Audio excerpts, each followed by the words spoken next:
नमस्कार, सगरमाथा प्राइम समाचारमा स्वागत छ। म केशव शर्मा।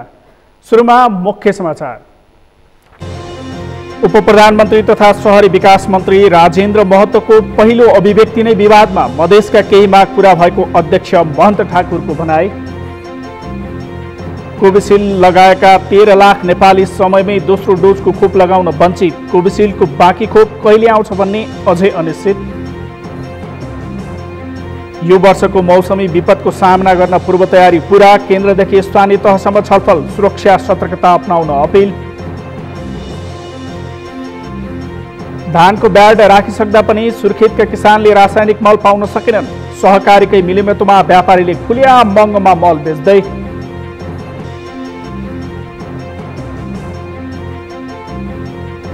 र विश्वमा कोरोना संक्रमण दर घट्दै। विश्वमा संक्रमित संख्या 17 करोड 33 लाख नाग्यो।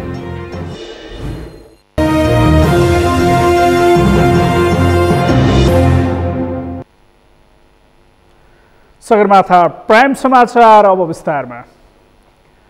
शहरी विकास मन्त्रालयको जिम्मा पाएका जनता समाजवादी पार्टीका नेता राजेन्द्र महतोको पहिलो अभिव्यक्ति नै विवादमा परेको छ।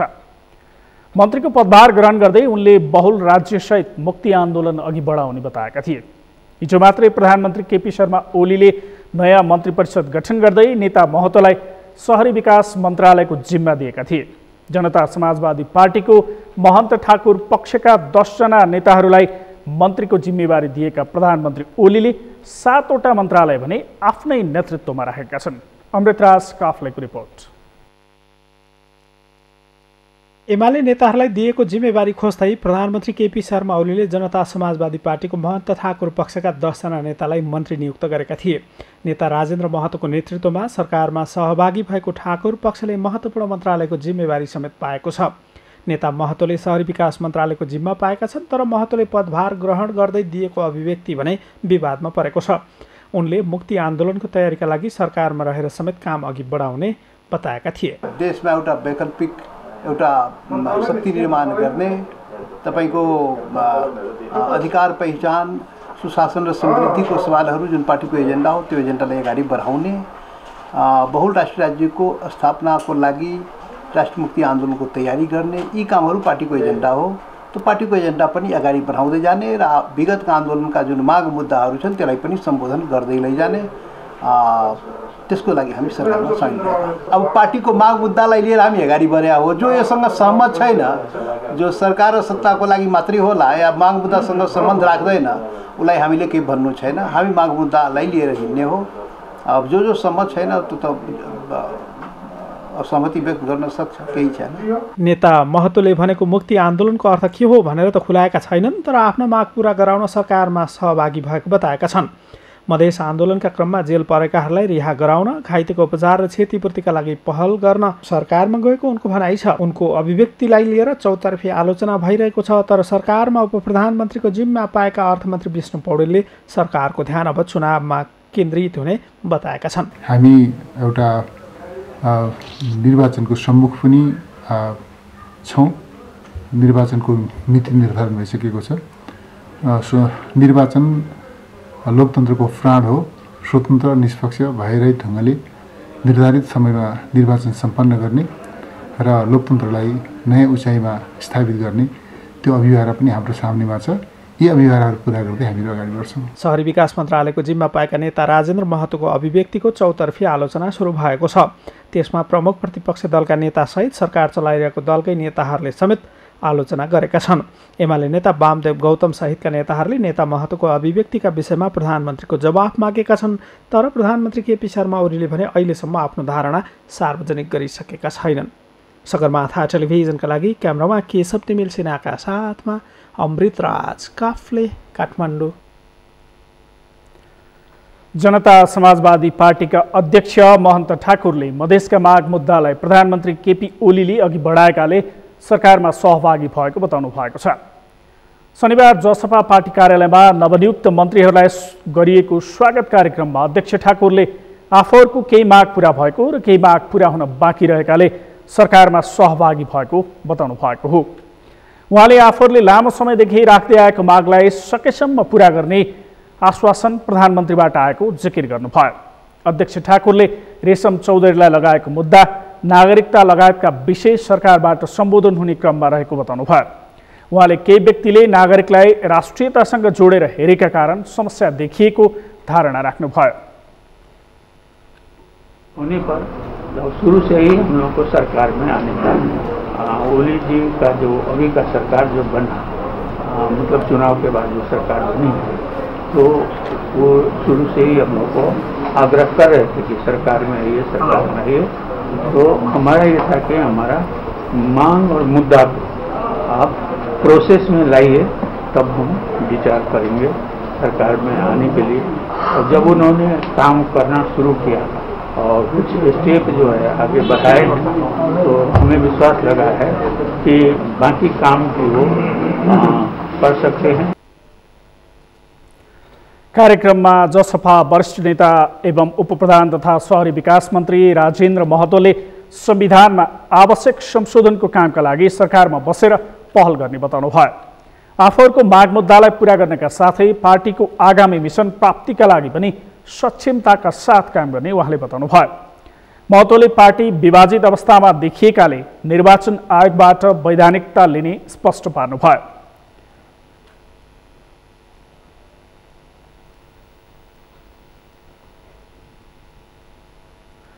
नवनियुक्त मन्त्रीहरूलाई सबैभन्दा पहिले पार्टीको नीतिलाई मुख्य ध्यान दिँदै काम गर्न पनि उहाँले निर्देशन दिनुभयो। यस्तै उहाँले हिमाल पहाड तराईका क्षेत्रबाट जनता समाजवादी पार्टी प्रति भरोसा हुने गरी जनताको सेवामा लाग्ने जिकिर गर्नुभयो।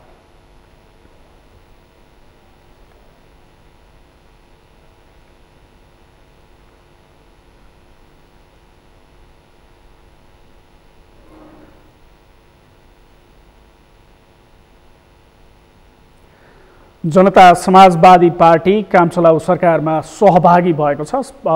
जनता समाजवादी पार्टी सरकारमा सहभागी भइसकेपछि उपप्रधान तथा शहरी विकास मन्त्री राजेन्द्र महतोले दिएको अभिव्यक्ति विवादित बनेको छ। खास गरी एमालेकै नेताहरूले उहाँले नेपाल बहुल राष्ट्रिय राज्य हुनुपर्ने आशयको विचार व्यक्त गरिसकेपछि खास गरी सामाजिक सञ्जालमा उहाँको चर्को आलोचना भएको छ र उहाँकै एमालेकै नेताहरूले यो भनाई राष्ट्रिय हित प्रतिकूल रहेको भन्दै उहाँको आलोचना गरेका छन्।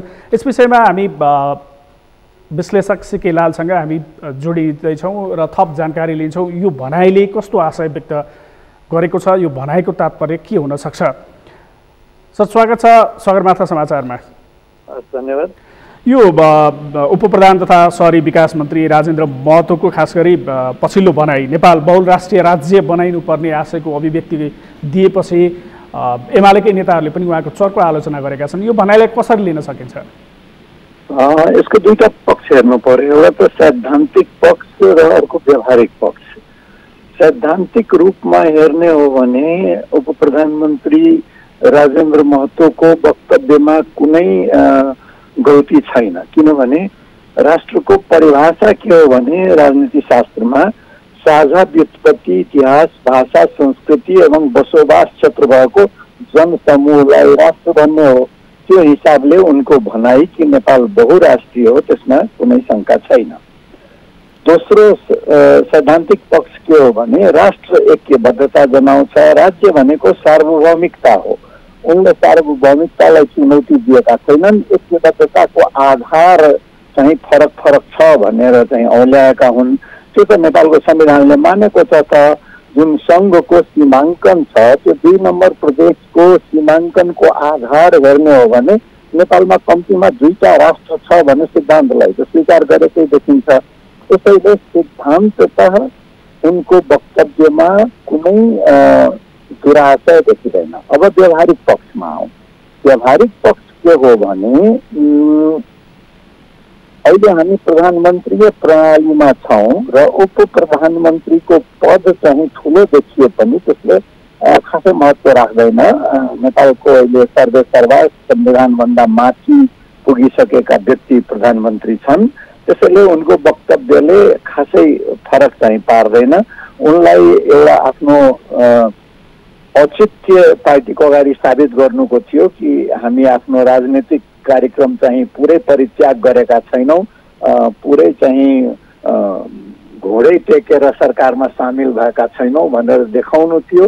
त्यो देखाउने एउटा मौका पाएका छन् उनले र उनका आलोचकहरू जुन नेकपा एमालेका तिनलाई पनि एउटा के भयो भने आलोचना गरेर मन्त्रीमण्डलमा बस्ने अनि त्यो संविधानको रक्षा गर्ने गरी शपथ ग्रहण गर्ने अनि संविधानको विरोधमा बोल्ने भनेर उनको पाखण्डको भण्डाफोड गर्ने मौका एमाले पनि पाएका छन्। त्यसैले सैद्धान्तिक दृष्टिकोणले उपप्रधानमन्त्री राजेन्द्र महतो सही छन्। व्यावहारिक दृष्टिकोणले हेर्दा एमाले उनको आलोचना गरेको कुरा ठिक छ र खड्गप्रसाद शर्मा ओली यो दुवैभन्दा माथि बस्न सफल भएका छन्। त्यो उनको सफलता हो। तर कतिपय एमालेकै नेताहरूले चाहिँ यो भौगोलिक अखण्डता र राष्ट्रिय हित प्रतिकूल छ भनेर भनिरहनु भएको छ। सामाजिक सञ्जालहरूमा आम मानिसहरूले पनि त्यसरी नै विश्लेषण गरिरहेछन्। संविधानको प्रस्तावना सामाजिक सञ्जालवालाहरूले पढ्दैनन्। तिनीहरू त लहलैमा लाग्छन्। खड्गप्रसाद शर्मा ओलीलाई त डोलीमा बोकेर शहर परिक्रमा गराएका हुन् नि महान राष्ट्रवादी भनेर। त्यसमा नेपाली कङ्ग्रेसवाला पनि थिए, राप्रपावाला पनि थिए। तिनले अहिले देख्दै होलान् कतिको राष्ट्रवादी रहेछन् हाम्रा सर्वेसर्वा, हाम्रो जातीय के अरे मुख्तियार भनेर। संविधानको प्रस्तावनामा नै बहुजातीय, बहुभाषिक, बहुधार्मिक, बहुसांस्कृतिक र भौगोलिक विविधतायुक्त विशेषतालाई आत्मसात गरी विविधता बीचको एकता, सामाजिक सांस्कृतिक ऐक्यबद्धता, सहिष्णुता र सद्भावलाई संरक्षण र प्रवर्धन गर्ने भनेको छ। त्यो भनेको के हो भने जुन राष्ट्रको परिभाषा हो कि साझा व्युत्पत्ति, इतिहास, भाषा, संस्कृति एवं बसोबास क्षेत्र भएको जनसमूहलाई राष्ट्र भन्ने हो भने प्रकारान्तरले संविधानले नै बहुराष्ट्रिय राज्यको प्रस्तावनालाई त स्वीकार गरेको छ। त कहाँ संविधान विरोधी भयो भनेको उहाँको जुन अभिव्यक्ति छ त्यसको जसरी आलोचना भइरहेको छ त्यसरी आलोचित हुनुपर्ने भनाइ चाहिँ होइन। सार्वभौमिकतालाई चुनौती दिएको भए चाहिँ आलोचना गर्न उपयुक्त हुन्थ्यो। आफ्नो संस्कृति, व्युत्पत्ति, इतिहास, भाषा, बसोबास क्षेत्र भएको ऐक्यबद्धतालाई चाहिँ प्रवर्धन गर्नु त उनको राजनीतिक कार्यक्रम नै हो। त्यो राजनीतिक दल नै केही गर्नको लागि गठन भएको हो। नेपालको संविधान अनुसार त्यो राजनीतिक दलले मान्यता पाएको छ। त्यसैले मान्यता प्राप्त राजनीतिक दलले आफ्नो निर्वाचन घोषणा पत्रमा भएको कुरा लागू गर्छु भन्नलाई त कसरी भन्ने राष्ट्र विरोधी। यो आलोचना त के हो भने एउटा मुख लुकाउने एक थरीको लागि भएको छ। अर्को थरीलाई के भएको छ भने केही पनि मधेसीलाई गाली नगरिकन त नेपालको एक थरीको राजनीति चल्दैन। अनि त्यो आफ्नो राजनीति अगाडि बढाउनलाई एउटा मसला भेटाएका छन्। तिनले त्यो मसलालाई भजाउन खोज्छन्। त्यो स्वाभाविक हो। यसमा आलोचना गर्नुपर्ने दम चाहिँ छैन, कुनै कारण चाहिँ छैन। समाजवादी पार्टीका अध्यक्ष महन्त ठाकुरले चाहिँ मधेसका मागहरू सम्बोधन भएपछि हामी सरकारमा सहभागी भयौँ भनेर भन्नुभएको छ। कतिपय मागहरू सम्बोधन हुने क्रममा छन्, प्रधानमन्त्रीले त्यो आश्वासन दिनुभएको छ भन्नुभएको छ। मधेसका मागहरू के हुन्, ती के सम्बोधन भएका हुन्? मलाई के लाग्छ भने सबभन्दा ठुलो असफलता महन्त ठाकुरको के हो भने उनका माग के हुन् भन्ने प्रश्न तपाईँलाई अहिले पनि सोध्नु परिरहेको छ। त्योभन्दा ठुलो असफलता के होला? सम्बोधन भएको भए त तपाईँले त्यो सोध्नुपर्ने अवस्थै आउँदैन थिएन कि माग के हो भनेर, होइन? अब त्यो त कस्तो भने सरकारमा जानुपर्ने विविध कारण थियो होला। त्यही माग सम्बोधन गर्छु भन्ने उद्धारो आश्वासनमा उपेन्द्र यादव पनि गएर बाहिर निस्किए। फरक होला भन्नुपर्ने केही कारण थिएन। त खड्गप्रसाद शर्मा ओलीले सजिलै चाहिँ आफ्नो मताधार भत्काएर, आफ्नो जातीय स्वार्थ भत्काएर त्यतिकै त के यिनका मागका पछाडि लाग्ने होला। भनेको यो मधेसवादी दलहरूले मधेसका मुद्दाहरू उठाएको सत्तामा जाने भर्याङ मात्रै हुन् उसो भए? तपाईँको प्रश्न नै कस्तो भने पूर्वाग्रही। नेपालमा अब मधेसवादी दल कहीँ पनि छैन। तपाईँले जनता समाजवादी पार्टीको घोषणा पत्र हेर्नुहोस्, त्यहाँ मधेसवादी शब्द भने कहीँ पनि पाउनुहुने छैन। नेपालमा मधेसवादी दल छैन, सबै राष्ट्रिय दल छ। त्यसो भन्ने हो भने एमालेलाई के पहाडवादी दल भन्ने, नेपाली कङ्ग्रेसलाई पहाडवादी दल भन्ने? त्यो त होइन नि त, राष्ट्रिय दलै हो। यो भन्नुहोस् कि मधेसको अधिकारको राजनीति गर्नेहरू मधेसलाई फजाएर सत्तामा जान एउटा लङ्गोटीको रूपमा चाहिँ आश्वासन पाएका छौँ, केही पुरा भएका छन् भने नारा ल्याएका हुन्। मधेसवादी दल भन्ने त्यो शब्दकोशबाट निकाल्नुहोस्, नेपालमा मधेसवादी दल छैन। हस्, यहाँलाई धन्यवाद। उहाँ हुनुहुन्थ्यो राजनीतिक विश्लेषक सिके लाल, हामीसँग कुराकानी गर्नुहुँदै खास गरी उप प्रधानमन्त्री तथा शहरी विकास मन्त्री राजेन्द्र महतोले दिएको अभिव्यक्ति पछिल्लो समय विवादित भएको थियो, जसका विषयमा हामी कुराकानी गर्दै थियौँ। अब बाँकी समाचार। नेपाली कङ्ग्रेसका सहमहामन्त्री डाक्टर प्रकाश शरण महतले प्रधानमन्त्री केपी शर्मा ओलीको सत्ताप्रतिको आसक्तिलाई महन्त ठाकुर समूहले अवसरको उपयोग गरेको टिप्पणी गर्नुभएको छ। सहमहामन्त्री महतले सरकारमा मधेसी नेता जानु, प्रधानमन्त्री ओली शक्तिमा जसरी पनि रहनुपर्छ भन्ने आसक्तिले काम गरेको बताउनु भयो। पछिल्लो पटक काम चलाउ सरकारले मन्त्रीमण्डल पुनर्गठन गरेर संविधान कानुन मिचेर म जे पनि गर्न सक्छु भन्ने घमण्ड देखिएको नेता महतले बताउनु भयो। मधेसका खास मुद्दालाई थाती राखेर सरकारमा जाने मधेसी नेताको चरित्र अवसरवादी भएको आरोप पनि उहाँले लगाउनु भयो। संक्रमणको व्यवस्थापन र रोकथाम र उपचारमा धेरै चाहिँ चिन्तित हुनुहुन्न। उहाँहरूलाई त के लागिरहेछ भने यो त उपयुक्त वातावरण, उहाँको सत्ता लम्ब्याउने जुन चाहिँ मानसिकता छ, जसरी पनि सत्तामा बस्नुपर्छ, नो म्याटर यो चाहिँ संवैधानिक होस् नहोस्, कानुनी होस् नहोस्, सत्तामा बस्नुपर्छ र सत्तामा बस्दाखेरि जोसुकै जोसँग पनि जस्तो किसिमकै सम्झौता गर्न पनि सकिन्छ भन्ने मानसिकतामा यो सरकार चलेको छ र यसको चाहिँ उसले चाहिँ भरपुर उपयोग गरेको अवस्था छ। कोरोना संक्रमणको जोखिममा आफू विरुद्ध सडकमा कोही आउन नसक्ने र विरोध हुने प्रतिनिधि सभा पनि विघटन गरेर राष्ट्रपतिको आडमा जे पनि गर्न सकिन्छ भनेर प्रधानमन्त्रीले काम गरिरहेको उहाँले आरोप लगाउनु भयो।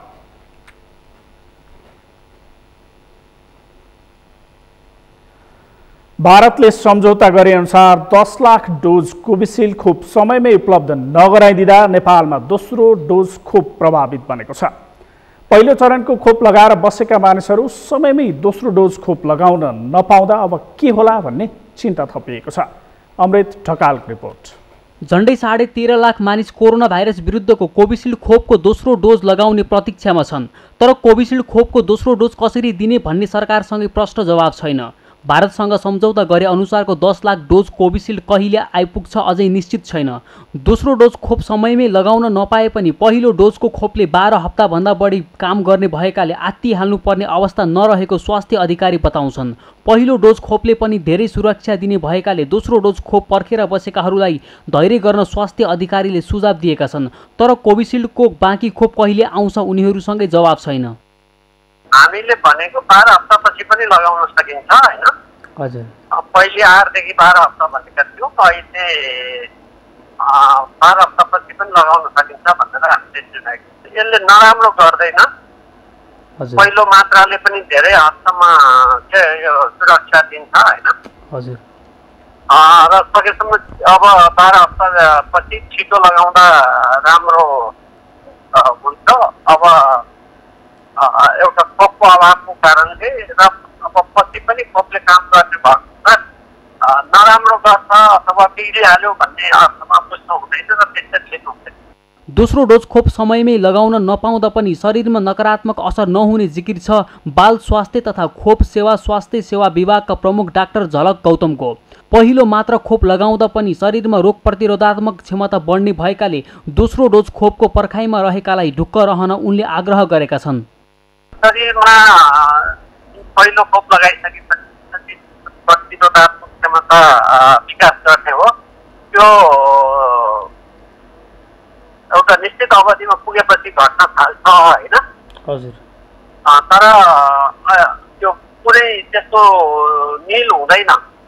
त्यस कारणले केही मात्रामा त्यो रहिरहन्छ, निश्चित मात्रामा रहिरहन्छ। त्यो हुँदाखेरि धेरै आत्तिनु पर्छ।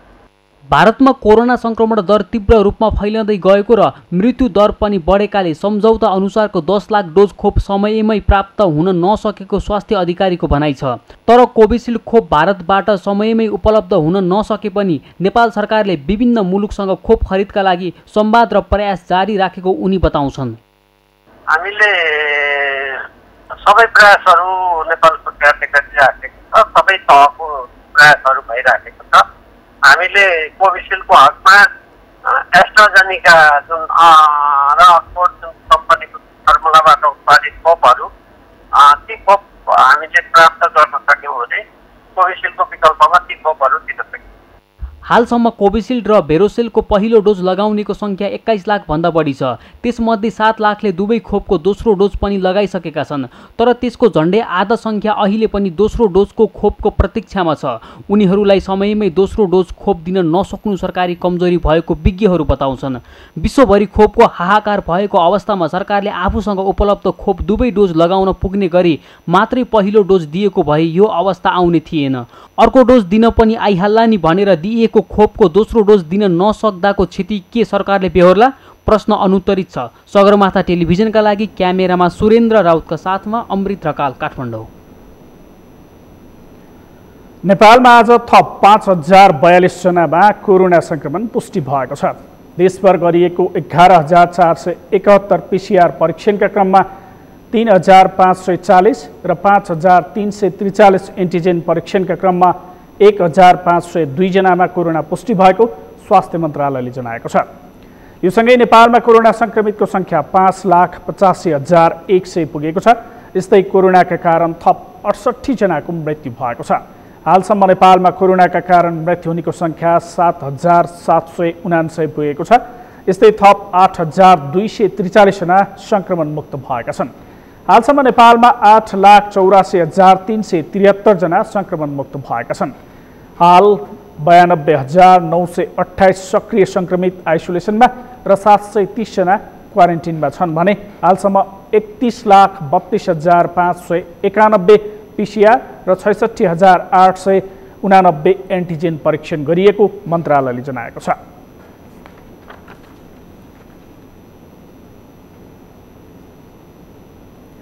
सगरमाथा प्राइम समाचारमा पालो भएको छ विश्रामको। विश्रामपछि यो वर्षको मौसमी विपदको सामना गर्न पूर्व तयारी पूर्वक केन्द्रदेखि स्थानीय तहसम्म छलफल, सुरक्षा सतर्कता अपनाउन अपिल। धानको ब्याड राखिसक्दा पनि सुर्खेतका किसानले रासायनिक मल पाउन सकेनन्। सहकारीकै मिलेमतोमा व्यापारीले खुलेआम महँगोमा मल बेच्दै। र बिरामीलाई रगत अभाव हुन नदिन महिला समूहले चलायो रक्तदान कार्यक्रम। महामारीको विषम परिस्थितिमा रक्तदान गर्न अपिल।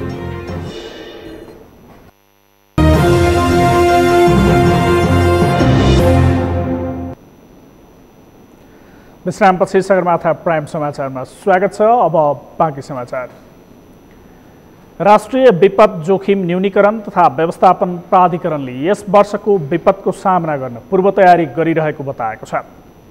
प्राधिकरणका कार्यकारी प्रमुख डाक्टर अनिल पोखरेलले यस वर्ष मनसुनको समयमा आइपर्ने विपदहरू, बाढी पहिरोको घटनाको प्रतिकार गर्नका लागि प्राधिकरणले केन्द्रदेखि स्थानीय तहसम्म छलफल सुरु गरेर तयारी थालेको बताउनुभयो।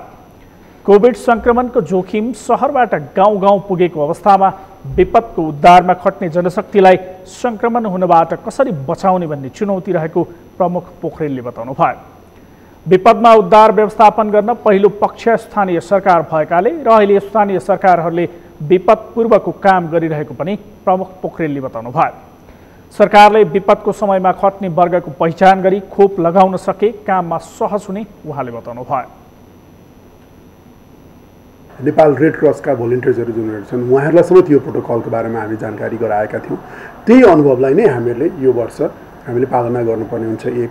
तर त्यो सँगसँगै हामीहरू स्वास्थ्य मन्त्रालय छौँ, हामी अर्को के पनि गर्दैछौँ भने हाम्रा यस्ता फ्रन्टलाइन रेस्पोन्डर्सहरूलाई हामीहरूलाई स्थानीय पालिकामा हुने खालका स्वयंसेवीहरूदेखि लिएर रेड क्रसका भोलिन्टियर्सहरूदेखि लिएर हाम्रो सुरक्षाकर्मीहरू जसले चाहिँ यो विपत्तिको समयमा यसको भोलिन्टियर्सहरूको पनि जुन काम गर्नु, रेस्पोन्डर्सको जुन काम गर्नुहुन्छ उहाँहरूलाई पनि खोपको व्यवस्थामा उहाँलाई प्राथमिकतामा दिने। अहिले अब आज हाम्रो जहाज गछ चीनमा लिएर आउन, त्यस्तो लगायत नेपाल सरकारले विभिन्न सरकारहरूको मार्फतबाट जुन लिएर आउने खोपहरूमा चाहिँ यो फ्रन्टलाइन रेस्पोन्डर्सहरूलाई प्राथमिकतामा राख्ने, हेल्थ वर्कर्सलाई प्राथमिकता राख्ने, हाम्रो सुरक्षा संयन्त्रका साथीहरूलाई प्राथमिकता राख्ने, यी यावत कुराहरूमा हामीहरू स्वास्थ्य मन्त्रालय लगायत नेपाल सरकारका विभिन्न मन्त्रालयहरूसँग हामीहरू यसमा समन्वय गरेर हामीहरू तयारी गर्दैछौँ। विपदमा उद्धारमा खट्ने फ्रन्टलाइनर्सहरूलाई कोभिड-19 विरुद्धको खोपको व्यवस्थापन गर्ने बारे सम्बन्धित मन्त्रालयसँग छलफल रहेको भइरहेको पनि उहाँले बताउनुभयो।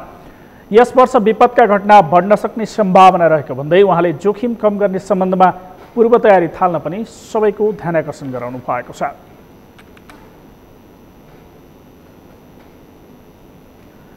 स्वास्थ्य मन्त्रालयले मनसुनको बेलामा आउने स्वास्थ्य समस्याहरूको सामना गर्न तयारी अवस्थामा रहेको जनाएको छ। विपत्तिको बेलामा आइपर्ने विभिन्न स्वास्थ्य समस्याको उपचार गर्न स्वास्थ्य मन्त्रालय तयारी अवस्थामा रहेको स्वास्थ्य तथा जनसङ्ख्या मन्त्रालयका प्रवक्ता तथा इपिडेमियोलोजी तथा रोग नियन्त्रण महाशाखाका निर्देशक डाक्टर कृष्णप्रसाद पौडेलले बताउनुभयो।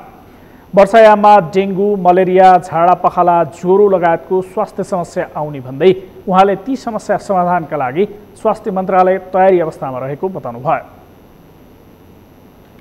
प्रत्येक स्थानीय तहमा ऱ्यापिड रेस्पोन्स टिम भन्छ, त्यो कसरी गठन गर्ने भनेर स्वास्थ्य कर्मीहरूलाई, स्वास्थ्यका कार्यालयहरूलाई तालिम दिएर जनशक्ति तयार अवस्थामा राखेको छ। विशेष गरी द्रुत प्रतिकारका लागि त्यो सधैँ आवश्यक हुन्छ।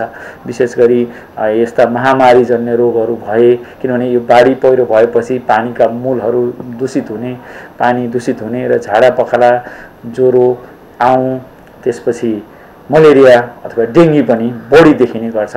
त्यसका लागि अब हाम्रो उपचारात्मक चाहिँ सेवा र यो प्रवर्धनात्मक सेवा सँगसँगै जानुपर्ने हुन्छ र स्थानीय तहमा रहेका द्रुत प्रतिकार्य समिति अथवा हामी ऱ्यापिड रेस्पोन्स टिम भन्छौँ, उहाँहरूले त्यहाँबाट रेस्पोन्ड गर्नुहुन्छ। हामी पनि सूचनाहरू लिएर कहीँ प्रदेशमा अथवा स्थानीय तहमा जहाँ थप आवश्यकताहरू पर्छ त्यसमा औषधिहरू होला अथवा अन्य राहतका सामग्रीहरू होला, त्यसलाई समन्वय गर्छौँ। त्यसरी गर्छौँ। उहाँले स्थानीय तह तथा प्रदेशले केन्द्र सरकारसँग माग गरेको खण्डमा केन्द्रमा पनि ऱ्यापिड रेस्पोन्स टिम बनाइसकेको बताउनुभयो।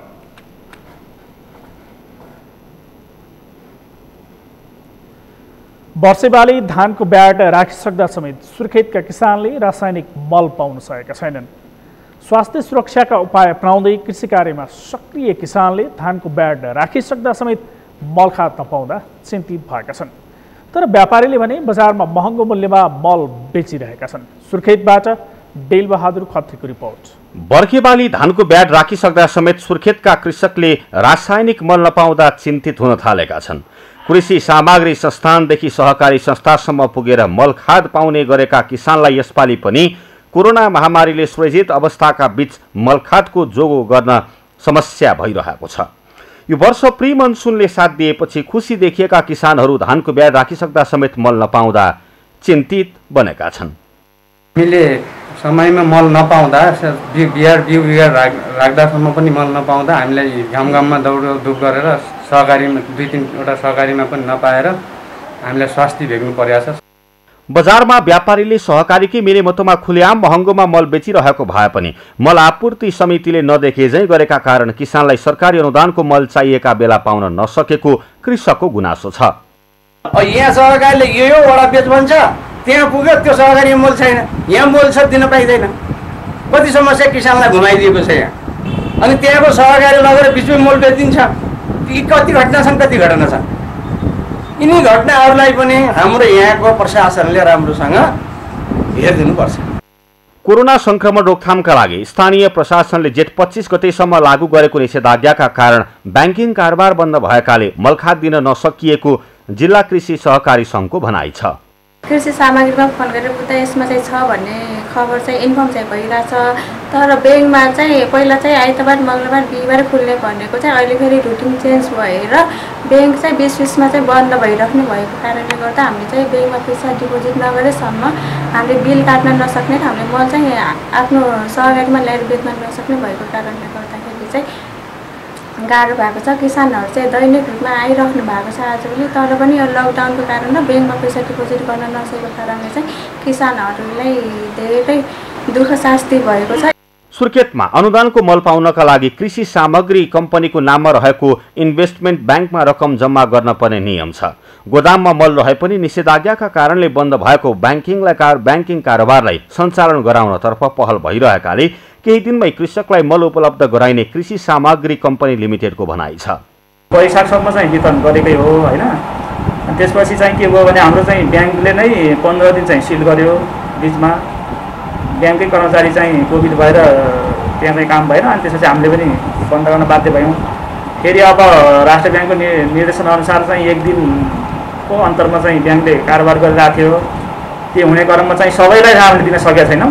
हामीसँग चाहिँ 72वटा सहकारी छ कर्णाली प्रदेशभरिमा अनि 72वटा सहकारी मध्येमा बिनपामा चाहिँ म्याक्सिमम मल चाहिँ अहिले तपाईँको 84 मेट्रिक टन चाहिँ गइसकेको छ।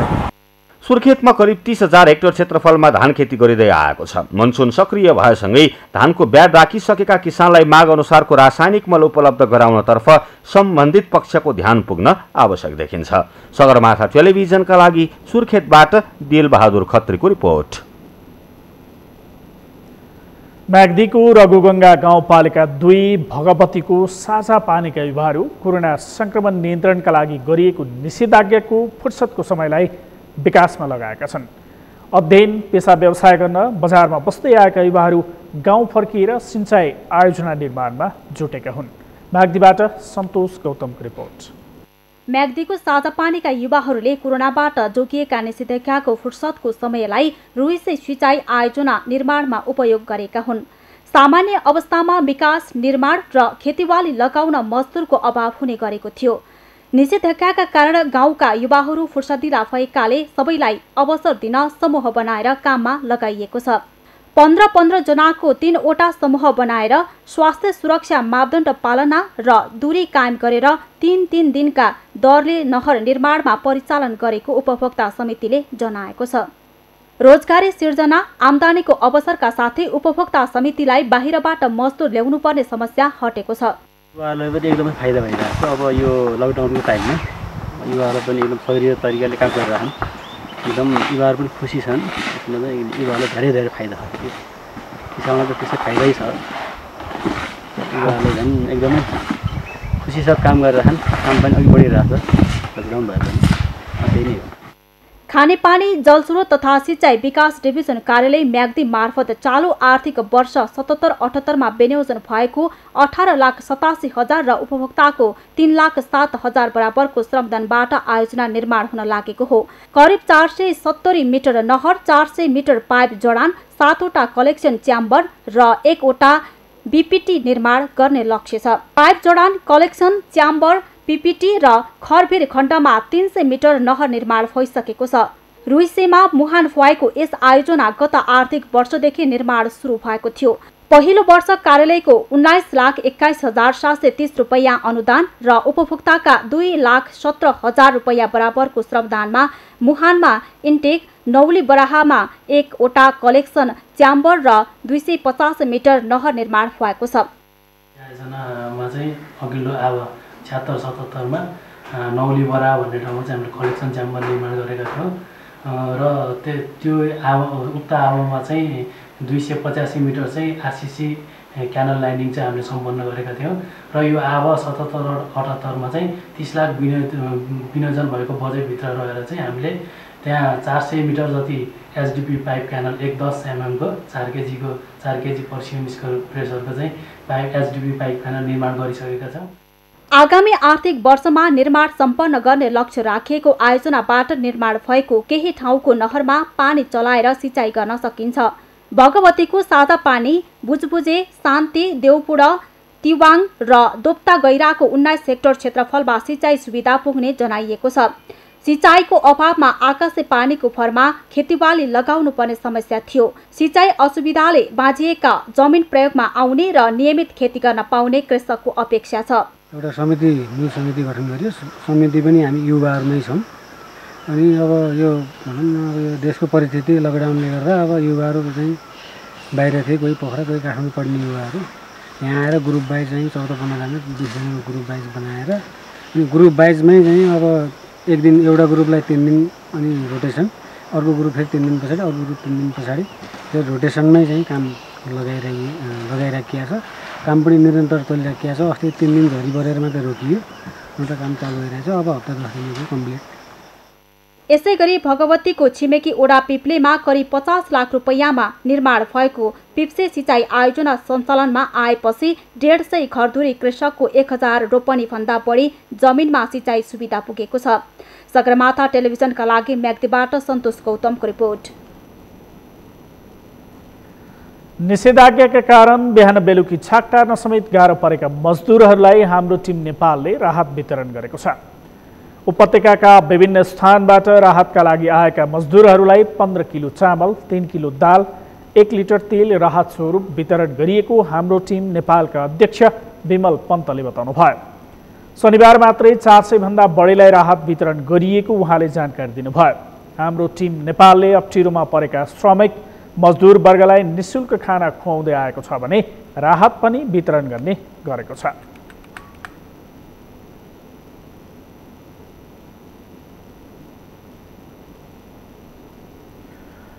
कोरोना कहरको विषम अवस्थामा कुनै पनि बिरामीले रगत अभावमा ज्यान गुमाउन नपरोस् भन्दै काठमाडौँ गोकर्णेश्वरको महिला समूहले रगत सङ्कलन अभियान थालेको छ। स्थानीय 17 संस्था मिलेर महिला समूहले रक्तदान कार्यक्रम सञ्चालन गरेको हो। निषेधाज्ञाका बावजुद महिला समूहले रक्तदान कार्यक्रम सञ्चालन गर्दै आएको छ। प्रसन्न ढुङ्गानाको रिपोर्ट। रगतदान जीवनदान भन्ने मूल नारा सहित काठमाडौँ गोकर्णेश्वरको महिला समूहले रक्तदान अभियान चलाएको छ। महिला समूहले स्थानीय 17 संस्थासँग सहकार्य गरी रक्तदान अभियान चलाएको हो। कोरोना भाइरसको महामारी नियन्त्रण र रोकथामका लागि जारी निषेधाज्ञा, मनसुन सक्रिय हुने मौसममा आइपर्ने विपत्तिमा रगत अभाव हुन नदिन अभियान चलाइएको प्रगति महिला समूहले जनाएको छ। यो कार्यक्रम चाहिँ अहिलेको यो कोभिडको कारणले यस्तो विषम परिस्थितिमा रगतको कारणले कयौं बिरामीहरू छटपटाइरहेको अवस्था हामीले बुझ्यौं। जस कारणले गर्दा हाम्रो एक थोपा अमिलो रगत दिएर कसैको ज्यान बचाउन सकिन्छ कि भन्ने उद्देश्यले नै हामीले यो कार्यक्रम राखेका हौं। कोरोना संक्रमित तथा अन्य बिरामीले रगत नपाएको गुनासो सुनेपछि स्थानीय सामाजिक सङ्घ संस्था र महिला समूहको सक्रियतामा रक्तदान अभियान चलाइएको स्थानीय बताउँछन्। दिनदिनै कोभिड-19 को दोस्रो भेरिएन्टले मानिसहरू मरिरहेको अवस्थामा अत्यन्तै ब्लडको आवश्यकता परेको हुनाले हामी हरेक 3 महिनामा ब्लड डोनेसन कार्यक्रम राख्दछौँ। रक्तदान भनेको चाहिँ एउटा यो जीवनदान भनेर भनिन्छ। अब जस्तै अहिलेको यो विषम परिस्थितिमा हरेक ठाउँमा अब बिमारीहरू यस्तो यस्तो भएको हुनाले गर्दाखेरि हरेक बिमारीहरूलाई रगतको खाँचो परेको हुनाले गर्दाखेरि मेरो आजको 1 पाउन्ड रगतले चाहिँ अब कतिजनाको शरीरलाई ज्यान बच्छ भन्ने धारणाले चाहिँ मैले चाहिँ रक्तदान गरेँ। मलाई लाग्छ यस्ता खालका कार्यक्रमहरू गरिएका छैनन्। यो एउटा उदाहरणीय कार्य पनि हो। त्यस अर्थमा पनि म एउटा विशेष आग्रह गर्न चाहन्छु, देशैभरि यो खालको कार्यक्रमहरूको आयोजना गरेर जस्तो रगतदान गरिदिउँ, जसको कारणले गर्दा हस्पिटलमा छटपटाइरहेका आम जस्तो पेसेन्टहरू बिरामीहरू उहाँहरूको लागि एउटा जीवनदान बन्न सकोस्। शनिबार गरिएको रक्तदान कार्यक्रममा 55 जनाले रक्तदान गरेका थिए। रक्तदान गर्न स्थानीयमा सचेतता जगाउँदै यो अभियानलाई निरन्तरता दिने योजना महिला समूहको छ। दान मध्येको सर्वोत्कृष्ट दान नै रक्तदान भएको भन्दै खुसी व्यक्त गर्छन् रक्तदाता। देशभरि यस्तो कोरोना छ हैन, रगतको महामारी छ। यो अब तपाईको मेरो रगतले कसैको ज्यान बच्छ भने किन नदिने भनेर विभिन्न अस्पतालमा फ्रेस ब्लडको अभाव रहेको समस्यालाई मध्यनजर गर्दै रक्तदान कार्यक्रम सञ्चालन गरेको महिला समूहले यसअघि पनि विभिन्न किसिमका सामाजिक कार्य तथा नागरिकका सरकारसँग सम्बन्धित विभिन्न किसिमका कार्यक्रमहरू सञ्चालन गर्दै आएको छ। लकडाउनको अवस्था र कोरोना संक्रमणको जोखिमलाई मध्यनजर गर्दै सामाजिक दूरी कायम गर्दै गरिएको रक्तदान कार्यक्रममा गोकर्णेश्वरका नगर प्रमुख सन्तोष सालिसे लगायत स्थानीय नेता कार्यकर्ताको समेत उपस्थिति थियो। सगरमाथा टेलिभिजनका लागि प्रसन्न ढुङ्गाना, गोकर्णेश्वर, काठमाडौँ। सगरमाथा प्राइम समाचारमा पालो भएको छ विश्रामपछि। निषेधाज्ञाले व्यापार व्यवसाय चौपट बनाएको व्यापारीको गुनासो, संक्रमण नियन्त्रणको नाममा निषेधाज्ञा मात्रै थपेको आरोप र विश्वमा कोरोना संक्रमण दर घट्दै विश्वमा संक्रमित संख्या 17 करोड 33 लाख नाग्यो, 37 लाख 29 हजार बढेको मृत्यु।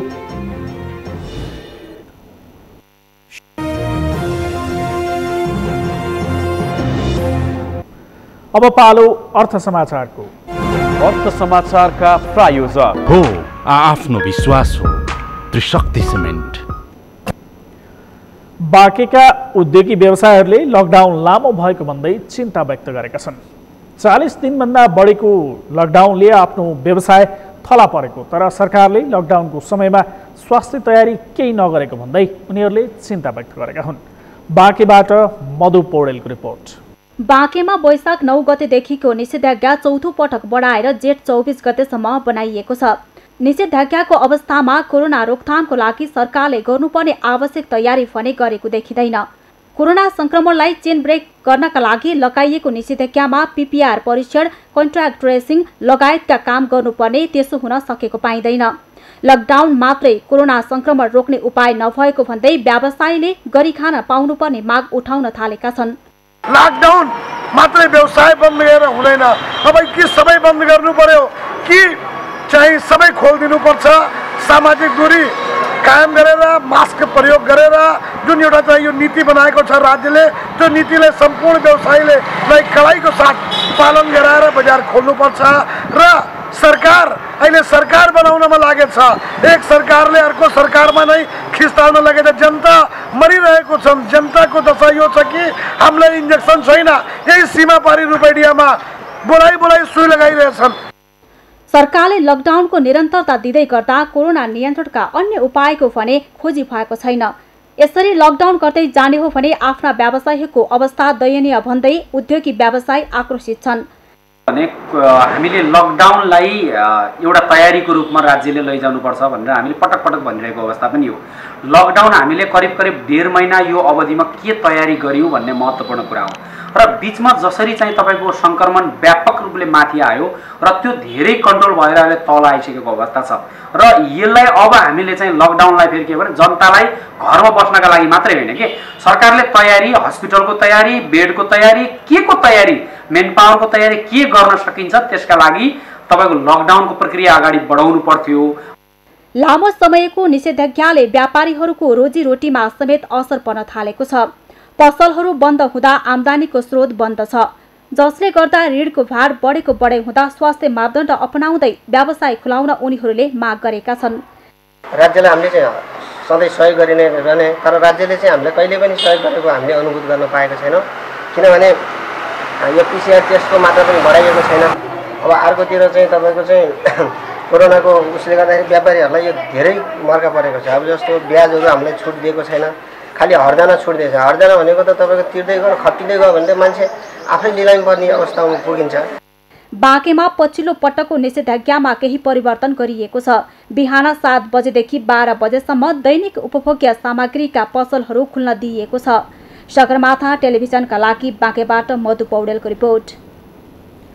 सगरमाथा प्राइम समाचारको अन्त्यमा मुख्य समाचार फेरि एकपटक। उपप्रधानमन्त्री तथा शहरी विकास मन्त्री राजेन्द्र महतोको पहिलो अभिव्यक्ति नै विवादमा, मधेसका केही माग पूरा भएको अध्यक्ष महन्त ठाकुरको भनाई। कोभिसिल्ड लगाएका 13 लाख नेपाली समयमै दोस्रो डोजको खोप लगाउन वञ्चित, कोभिसिल्डको बाँकी खोप कहिले आउँछ भन्ने अझै अनिश्चित। यो वर्षको मौसमी विपदको सामना गर्न पूर्व तयारी पूरा, केन्द्रदेखि स्थानीय तहसम्म छलफल, सुरक्षा सतर्कता अपनाउन अपिल। धानको ब्याड राखिसक्दा पनि सुर्खेतका किसानले रासायनिक मल पाउन सकेनन्, सहकारीकै मिलेमतोमा व्यापारीले खुलेआम महँगोमा मल बेच्दै। र विश्वमा कोरोना संक्रमण दर घट्दै, विश्वमा संक्रमितको संख्या 17,33,00,000 बढी।